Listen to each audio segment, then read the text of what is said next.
এর মধ্যে আমার আম্মা আমাকে ফোন করলেন, করে বললেন, "তুমি রাজনীতি নিয়ে থাকো। তোমার বাচ্চার দাফনটা তুমি গিয়ে করে ফেলো।" ২০১৮ তেও আমার নামে মামলা ছিল।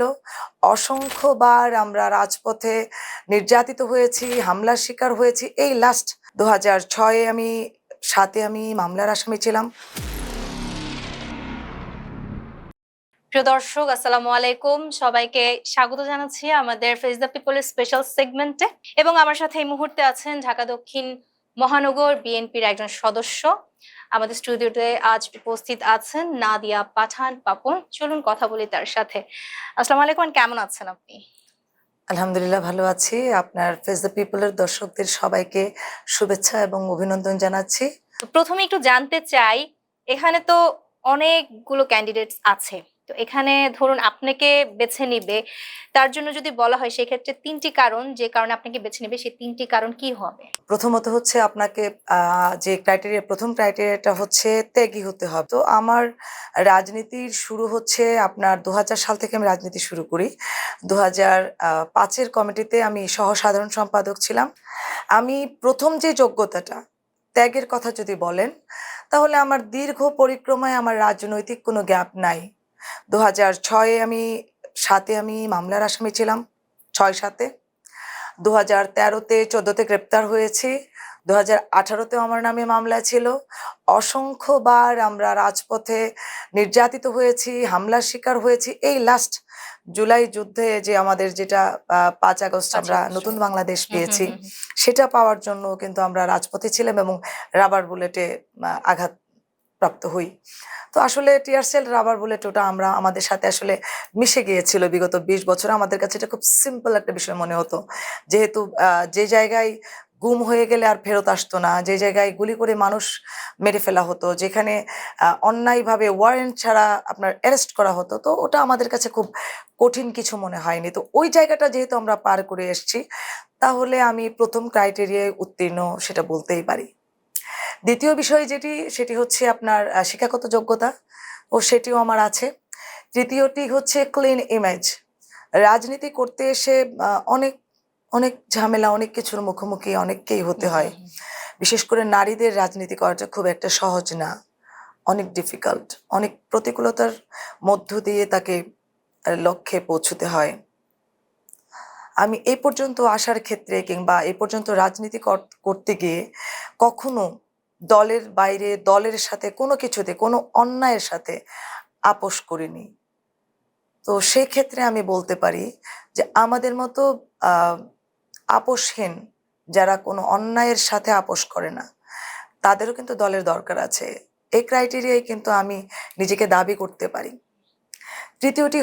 চতুর্থটি হচ্ছে যে জনগণের সাথে আমাদের সম্পৃক্ততা আছে কিনা। হুম, হুম। আমি যখন ঢাকায় আ আন্দোলন সংগ্রাম করেছি, ঠিক একই মুহূর্তে কিন্তু আমি ব্রাহ্মণবাড়িয়ায় কাজ করেছি। সকাল ৬:৩০ টায় পাড়াবতে উঠতাম। তো ৮:৩০ টার মধ্যে আমি ব্রাহ্মণবাড়িয়া শহরে পৌঁছে যেতাম। ব্রাহ্মণবাড়িয়া শহরে গিয়ে প্রোগ্রাম করতাম, আবার সন্ধ্যায় ব্যাক করতাম। স্ট্রাগলটা আসলে আ অনেক করতে হয়েছে। কারণ একসাথে আপনাকে ২ জায়গায় রোল প্লে করতে হবে। আপনি একটা সময় ওই জায়গায় ফেরত যাবেন, তখন আপনি কি জবাব দেবেন? তো আমার যখন আমি স্টুডেন্ট ছিলাম, তখন এটা খুব সিম্পল ছিল আমার জন্য। কিন্তু যখন আমার বেবি হলো, আমার ছোট বাচ্চা রেখে আমি আ দলীয় কর্মসূচিতে গিয়েছি। আমার একবার মনে আছে ১৮ নির্বাচনের সময় আমার বাচ্চাটা ১৭ তে জন্ম হয়েছে, মের ২ তারিখ। ১৮ তে নির্বাচন, বুঝতেই পারছেন আমার বাচ্চা হুম, কত হুম, হুম। ছোট। তো আমি যিনি আমাদের সংসদীয় আসন ৩ এর প্রার্থী, আম তার প্রচারণা করতে যাই।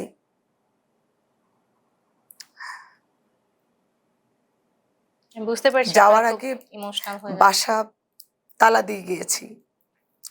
কারণ হচ্ছে আ ওই সময়টায় আমার বাসায় যে ছিল, কাজের মেয়েটার বয়স খুব বেশি না। আবার আমার বাচ্চাটা আছে। তো খালি বাসায় আমার মেয়ে তখন ছোট।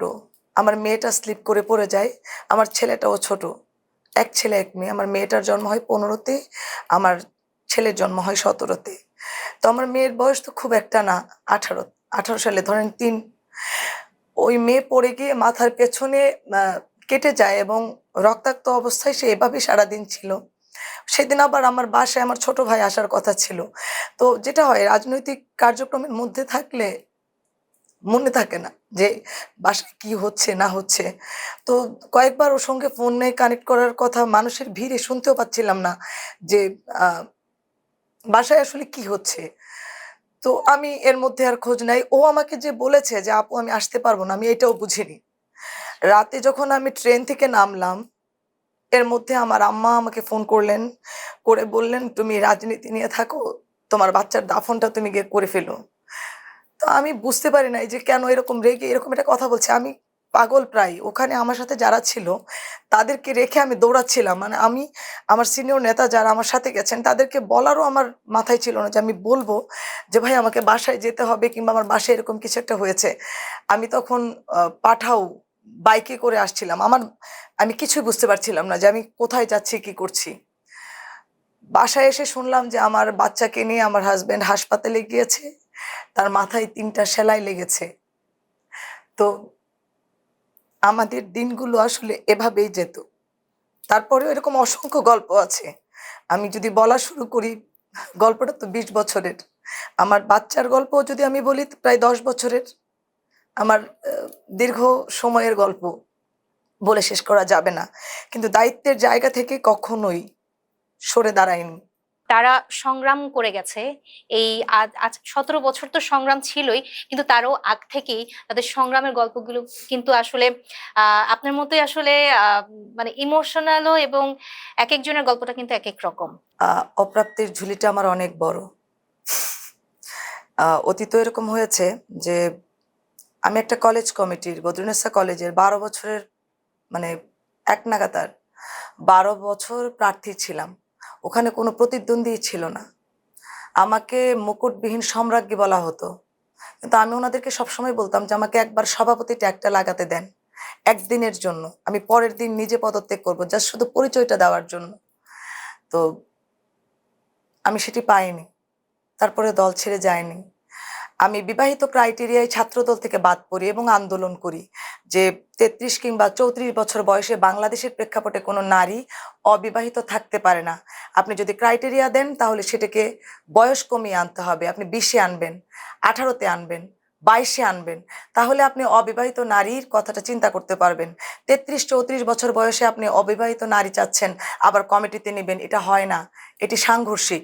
এই প্রতিবাদ করতে গিয়ে আমি ২ বছর বহিষ্কার ছিলাম। এবং আমি চাইলে তখন ওই সময় যদি আমি চুপ থাকতাম, আ আমার পরে কিন্তু যারা ছিল, যারা যত ছোট বোনেরা ছিল, আমার এই আন্দোলনের ফলেই কিন্তু আমি পাইনি। আমি বঞ্চিত হয়েছি। কিন্তু পরের কমিটিতে কিন্তু সবাই আ ছাত্রদলের কলেজ কমিটিগুলোতে কিন্তু এখন সভাপতি মানে বিবাহিতটা অ্যাকসেপ্ট করছে। এটা এখন কোনো প্রতিবন্ধকতা না। তো তখনও কিন্তু আমি ভাইস প্রেসিডেন্ট হতে পারতাম। আমি সেই জায়গা থেকে কিন্তু বঞ্চিত হয়েছি। আমার বঞ্চিতের ইতিহাস অনেক। আমার এটা নিয়ে কোনো আপত্তি নাই। তবে হ্যাঁ, আমি পথ তৈরি করতে পেরেছি অন্য কারোর জন্য। অন্যরা কেউ আসছে, আমার বোনরা পাচ্ছে। আমি কিন্তু এতেই খুশি। আমি হয়তো এর চেয়ে বড় পদ নিয়ে এখান থেকে বিদায় হতে পারতাম ছাত্রদলে। এটা আমার প্রাণের জায়গা। এই জায়গাটায় আমি আমার আমার দুঃখ আছে, আক্ষেপ আছে। আমাকে যদি দলের অনেক বড় পদও দিয়ে দেয়, এই আক্ষেপ আমার আজীবন থেকে যাবে। আজীবন থেকে যাবে। তারপরে আমি দল ছেড়ে যাইনি। বহিষ্কার অবস্থায় আমি সবচেয়ে বেশি দলের বেশি কাজ করেছি। কারণ আমি বুঝিয়েছি যে এই দল আমার। আমি এই পরিবারের সদস্য। আমার পরিবার আমার উপর কোনো কারণে রাগ হতে পারে, অভিমান করতে পারে, আমাকে ভুল বুঝতে পারে। কিন্তু আমার পরিবারের দুঃসময়ে আমি যাব না। তবে হ্যাঁ, এই সময় যদি আমাকে বহিষ্কার করে, আমি এই এফোর্ট এখন দিব না। কারণ আমার দল এখন ভালো আছে। আমার দল এখন আমার মতো হাজার পাপন তৈরি করতে পারবে। আমি এক পাপন না থাকলে কিছু যাবে আসবে না। ওই সময়টা খুব ক্রাইসিস টাইম ছিল। আর দুঃসময়ে আমি একটা জিনিস জানি, দুঃসময়ে কখনো কারো হাত ছেড়ে যেতে হয় না। দুঃসময়ে আমি আগলে রাখা জানি। এখন যদি দল আমাকে নাও দেয়, বরাবরের মতোই দলের সিদ্ধান্ত চূড়ান্ত সিদ্ধান্ত। তবে আ যদি আমার চেয়ে কেউ যোগ্য আসে, আমি তাকে অ্যাপ্রিশিয়েট করব। কিন্তু অযোগ্য কাউকে, বিতর্কিত কাউকে যদি দেয়, আমি কষ্ট পাবো। কারণ হচ্ছে দুঃসময়টা আমাদেরকেই দেখতে হয়।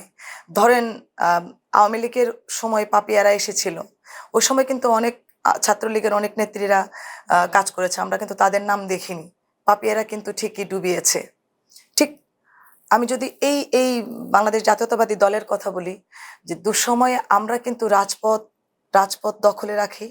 দলের পতাকাকে সমুন্নত রাখার জন্য আমাদের লাঠিচার্জ, টিয়ার সেল, রাবার বুলেট সব সহ্য করে দলটাকে আমরা আগলে রাখি, বাঁচিয়ে রাখি। দুঃসময় আসলে আবার আমাদেরকে নামতে হবে। তো আমাদেরকে নামতে হবে বলে অবশ্যই আমরা কিছুটা তো আমরা চাইবই। এটা একেবারে এই জায়গাটাই, মানে আমি খুব কঠিন মানুষ।